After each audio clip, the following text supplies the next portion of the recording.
پتنگ والوں نے پاکستان مخالف نعرہ لگایا، رو سے پیسے لیے کسی صورت ووٹ کے حقدار نہیں، ستارے زمین پر بجھ جاتے ہیں، صرف آسمان پر ٹمٹماتے اچھے لگتے ہیں۔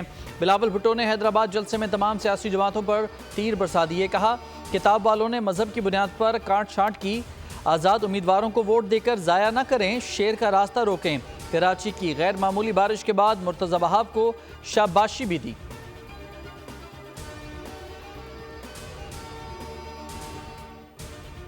ملک میں حکومت چلانے کا انداز ہی غلط ہے، عوام کے ساتھ ماضی میں کی گئی زیادتیوں کا ازالہ کریں گے۔ سابق صدر آصف علی زرداری کا تلنگانہ میں انتخابی جلسے سے خطاب، کہا پیپلز پارٹی غریبوں کے دل کی آواز کو محسوس کرتی ہے، اپنے دور میں لوگوں کی تنخواہوں میں 100% اضافہ کیا، آج 4 مرتبہ تنخواہیں بڑھائی جائیں تو بھی مہنگائی زیادہ ہے، ماضی کے مقابلے میں غربت دگنی ہو گئی، لوگوں کو پاکستان میں کمانے کے مواقع فراہم کریں گے۔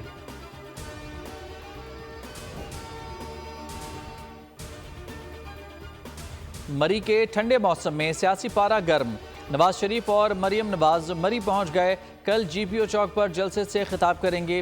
مریم اورنگزیب نے ٹویٹ میں لکھا لیگی قیادت NA51 میں بڑے جلسے سے خطاب کرے گی۔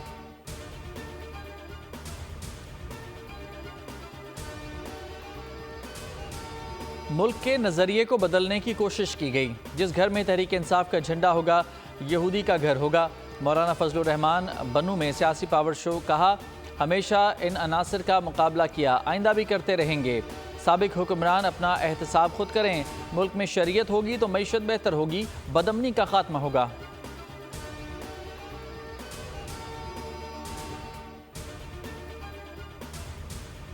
بارش سے کراچی جیسی حالت لاہور کی ہوتی تو الیکشن سے دستبردار ہو جاتا۔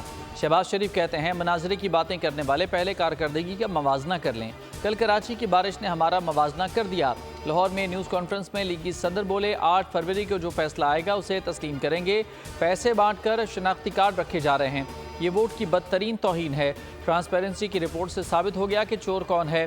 پی ٹی آئی دور میں کرپشن میں مزید اضافہ ہوا، 50 لاکھ گھروں کے بجائے ایک اینٹ نہیں لگائی، چینی مافیاز کے ہاتھوں بیچی گئی، اربوں روپے بٹورے، نفرت، انتقام اور جھوٹ کی سیاست کا خاتمہ ہونا چاہیے۔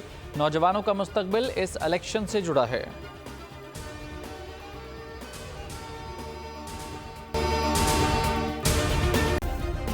سبسکرائب کریں اور بیل دبائیں تاکہ کوئی خبر رہ نہ جائے۔